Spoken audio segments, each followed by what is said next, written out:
Good morning, Dean. Good morning, classmates. I'm Miguel Creyus, and I will be reporting the topic Human Resource Policies, Procedures, and Systems. Now, together with my groupmate, Sir Celestino Guevara, he will be reporting the topic Global Resource Management and Challenges in Human Resources. So, for my topic, Human Resource Policies, Procedures, and Systems. So, what are human resource policies? First, HR policies are continuing guidelines on the approach the organization intends to adopt in managing its people. It defines the philosophies and values of the organization on how people should be treated. It serves as reference point when employment practices are being developed and when decisions are being made about the people. Now, to differentiate policies from procedures, policies provide generalized guidance in the approach adopted by the organization and therefore its employees concerning various aspects of employment, while procedures spells out precisely what action should be taken in line with the policy. So why do we need human resource policies? HR or employment policies help to ensure that when dealing with matters concerning people, an approach in line with the corporate values is adopted throughout the organization. It provides frameworks within which consistent decisions are made and promotes equity in the way people are treated. So do policies need to be formalized? Now, formalized HR policies can be used in induction, team leader, and management training to help participants understand the philosophies and values of the organization and how they are expected to behave within that context. HR policies areas. HR policies can be expressed as overall statement of the values of the organization. The main points that can be included in an overall policy statement and specific policy are the following. So first, overall policy. The overall policy defines how the organization fulfills its social responsibilities for its employees and sets out its attitudes towards them. The values expressed in an overall statement of HR policies may explicitly or implicitly refer to the following concepts. The first one is equity, treating employees fairly and justly by adopting an even-handed approach. Second is consideration, taking account of individual circumstances when making decisions that affect the prospects, security, or self-respect of employees. Third, organizational learning, a belief in the need to promote the learning and development of all the members of the organization by providing the processes and support required. Fourth, performance through people, the importance attached to developing a performance culture and to continuous improvement. Five, quality of working life, consciously and continually aiming to improve the quality of working life. Six, working conditions, providing health, safe, and so far as practicable, pleasant working conditions. Seventh, work-life balance, striving to provide employment practices that enable people to balance their work and personal obligations. These values are espoused by many organizations in one form or another, but to what extent are they practiced when making business-led decisions, which can, of course, be highly detrimental to employees if, for example, they lead to redundancy. So, the next one is specific policies. For the specific policies, it covers the following areas. The first one is equal opportunity. The equal opportunity policy should spell out the organization's determination to give equal opportunities to all, irrespective of sex, race, creed, disability, age, or marital status. Second is managing diversity. A policy on managing diversity recognizes that there are differences among employees and that these differences, if properly managed, will enable work to be done more efficiently and effectively. So the next is age and employment. This should consider number one, age is a poor predictor of job performance, and it is misleading to equate physical and mental ability with age. More of the population are living active, healthy lives as they get older. So the fourth one is promotion. A promotion policy could state the organization's intention to promote from within wherever this is appropriate as a means of satisfying its requirements for high quality staff. So the fifth is work-life balance. Work-life balance policies define how the organization intends to allow employees greater flexibility in their working patterns so that they can balance what they do and at work with the responsibilities and interests they have outside of work. So the next one is employee development. The employee development policy could express the organization's commitment to the continuous development of the skills and abilities of employees in order to maximize their contribution and to give them the opportunity to enhance their skills, realize their potential, advance their careers, and increase their employability, both within and outside the organization. So the next one is rewards. Rewards covers providing equitable pay system, equal pay for work and equal value, paying for performance, competence, skills, and contribution, sharing in the success of the organization, the relationship between levels of pay in the organization and market rates, the provision of employee benefits, including flexible benefits if appropriate, and the importance attached to the non-financial rewards resulting from recognition, accomplishment, and autonomy and the opportunity to develop. So the eighth is involvement and participation. The involvement and the participation should spell out the organization's belief in giving employees an opportunity to have a say in matters that affects them. Ninth is employee relations. The employee relations policy will set out the organization's approach to the rights of employees to have their interests represented to management through trade unions, staff associations, or some other form of representative systems. So for the new technology, a new technology policy statement could state that there will be consultation about the introduction of new technology and the steps that would be taken by the organization to minimize the risk of compulsory redundancy or adversely affect other terms of conditions or working arrangements. Health and safety. Health and safety policies cover how the organization intends to provide health and safe places and system of work.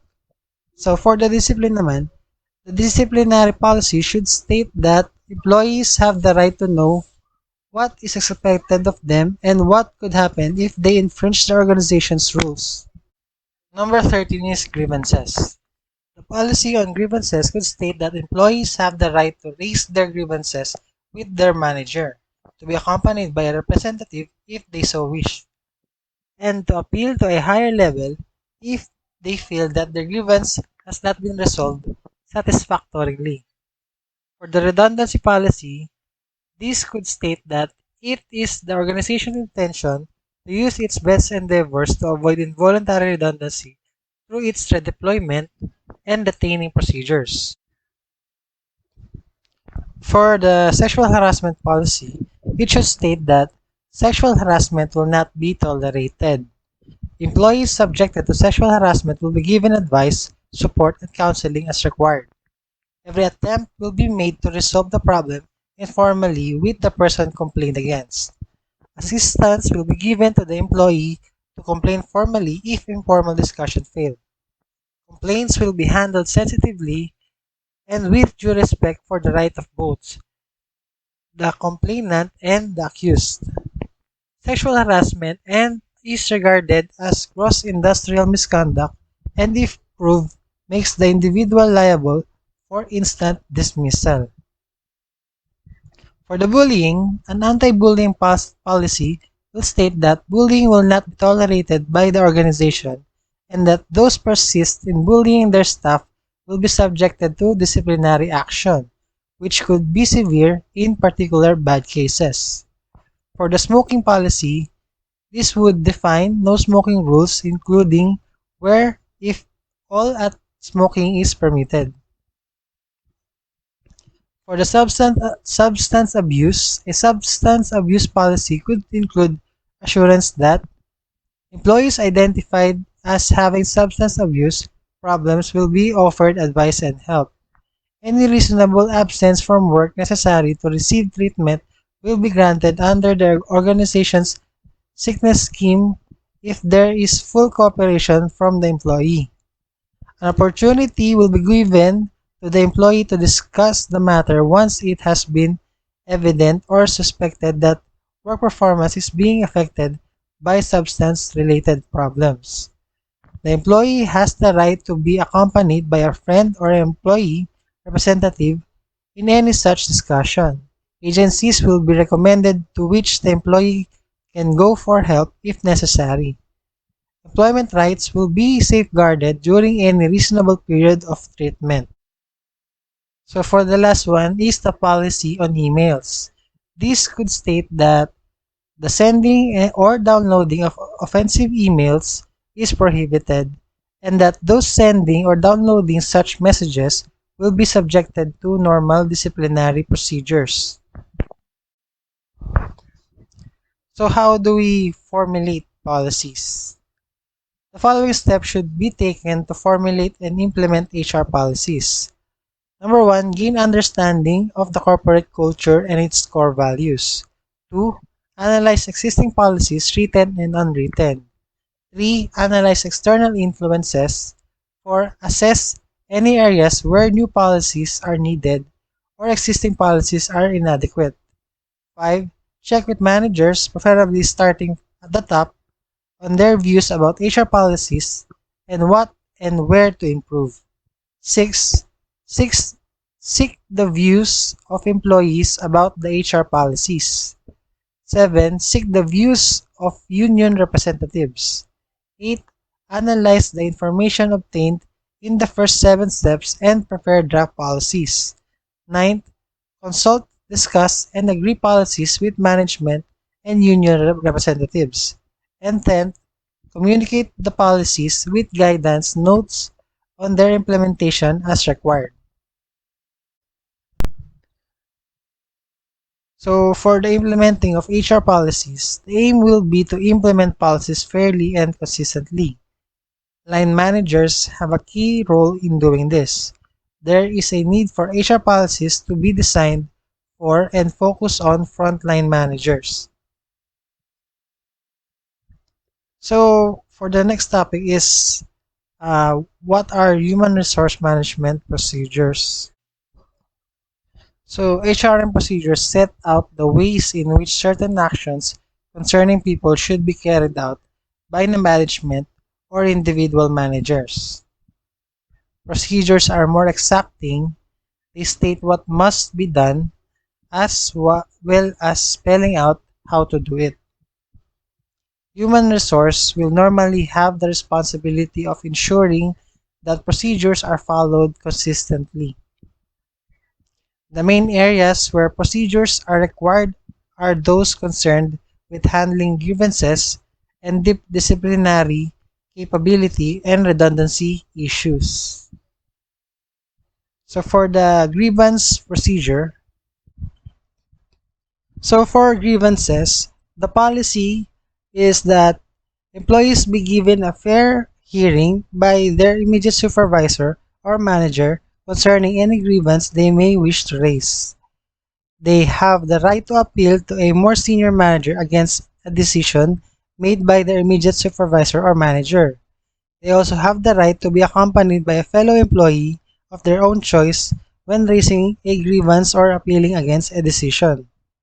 So for the procedure, the main stages through which grievance may be raised are as follows. The employee raises the matter with his immediate team leader or manager and may be accompanied by a fellow employee of his own choice. If the employee is not satisfied with the decision, the employee requests a meeting with a member of the management who is more senior than the team leader or manager who initially heard the grievance. If still not satisfied, he may appeal to the appropriate director. So for the disciplinary procedure sets out the stages through which any disciplinary action should be proceed. For the policy, it is the policy of the company that if disciplinary action has to be taken against employees, it should, number one, be undertaken only in cases where good reason and clear evidence exist. Two, be appropriate to the nature of the offense that has been committed.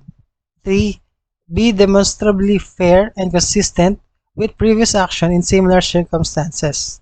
And fourth, take place only when employees are aware of the standards that are expected of them or the rules with which they are required to conform. So the fifth, allow employees the right to be represented by a representative or colleague during any formal proceedings. Sixth, allow employees the right to know exactly what charges are being made against them and to respond to those charges. And lastly, allow employees the right to appeal against any disciplinary action. So for the rules, company is responsible for ensuring that up-to-date rules are published and available to all employees. So for the procedure is carried out in the following stages. So one, informal warning. A verbal or informal warning is given to the employee at the first instance or instances of minor offenses. Two, formal warning. A written formal warning is given to the employee in the first instance of more serious offenses or after a repeated instance of minor offenses. Third, further disciplinary action. If despite previous warnings, an employee still fails to reach the required standard in a reasonable period of time, it may become necessary to consider further disciplinary action. So for the part 2 of disciplinary procedure, summary dismissal. An employee may be summary dismissed, in example, instant dismissal without notice, only if the event of gross misconduct, as defined in company rules, only department managers and above can recommend summary dismissal, and action should not be finalized until the case has been discussed with the HR manager and the appeal procedure has been carried out. For the appeals, in all circumstances, an employee may appeal against the suspension, dismissal with notice, or summary dismissal. The appeal is conducted by a member of management who is more senior than the manager who initially administered the disciplinary action. So for the capability procedures, some organizations deal with matters of capability under a disciplinary procedure, but there is a good case to be made for dealing with poor performance issues separately, leaving the disciplinary procedure to be invoked for situations such as poor timekeeping. So for the policy under the capability procedure, the company aims to ensure that performance expectations and standards are defined. Performance is monitored and employees are given appropriate feedback, training, and support to meet these standards.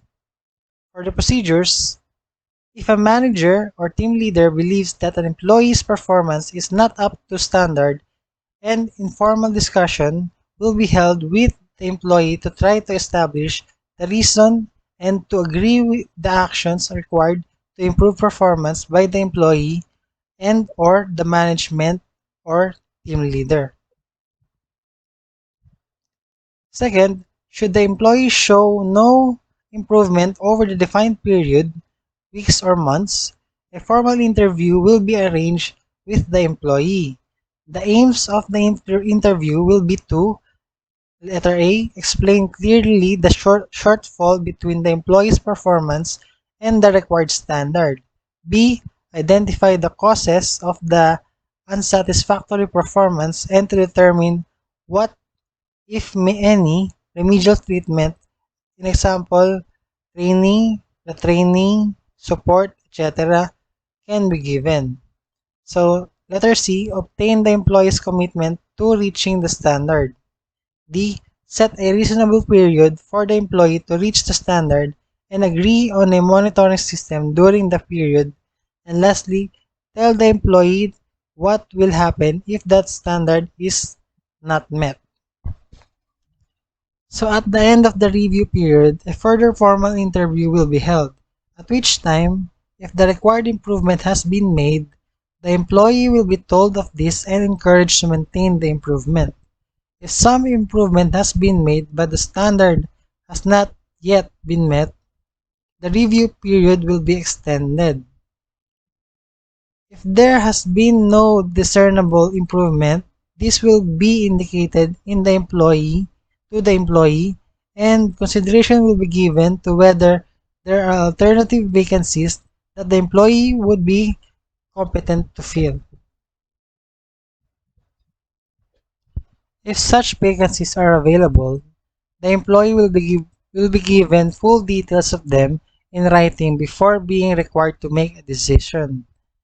In the absence of suitable alternative work, the employee will be informed and invited to give his or her views on this before the final decision is taken. To take disciplinary action, including dismissal. So for the fourth, employees may appeal against their dismissal. Appeal must be made within 3 working days. So the next topic is Human Resource Management System. A Human Resource Management System, or HRMS, sometimes called as HR Information System or HRIS, is a type of information and reporting system that helps a business to automate and manage human resource processes. It is used to perform business processes and HR functions, from managing employee data and payroll to attend management, performance evaluation, and the monitoring of training, as well as supporting strategic business decisions. It automates a lot of the traditional time-consuming HR administrative tasks. So who uses it? Any company with employees will have an HR management system in some form or another, ranging from manual documents and spreadsheets to comprehensive cloud-based HR management systems designed to handle all HR processes. So what does an HR management system do? So number one, storing employee data. Two, payroll administration and export. Three, benefits management. Four, document management. Five, attendance tracking. Six, time logging. Seven, performance evaluation. Eight, recruitment and applicant tracking. Nine, onboarding. 10, API functionality. 11, data importing. And 12, for reporting. So why do we use HR management systems? HR processes are time consuming when performed manually, and storing paper-based employee data has implications for efficiency and security. An automated HR system provides a powerful solution for everyday HR processes, cutting the time spent on HR admin. A user-friendly HR software maximizes employee engagement and improves operational efficiency. So the benefits of HR management system: using a seamless system to manage HR saves time and gives leaders, HR professionals, managers instant access to the rich data required to make strategic decisions. Using an automated HR management system to streamline human resource activities gives HR professionals more time to spend on other HR priorities, such as recruitment, training, development, and employee engagement, which all have a positive impact on attracting and retaining talent and improving engagement and productivity. So that's all for my report. The next reporter will be Sir Celestino Guevara. He will be reporting Part 14, the Global Resource Management and Challenges in Human Resources. Thank you very much.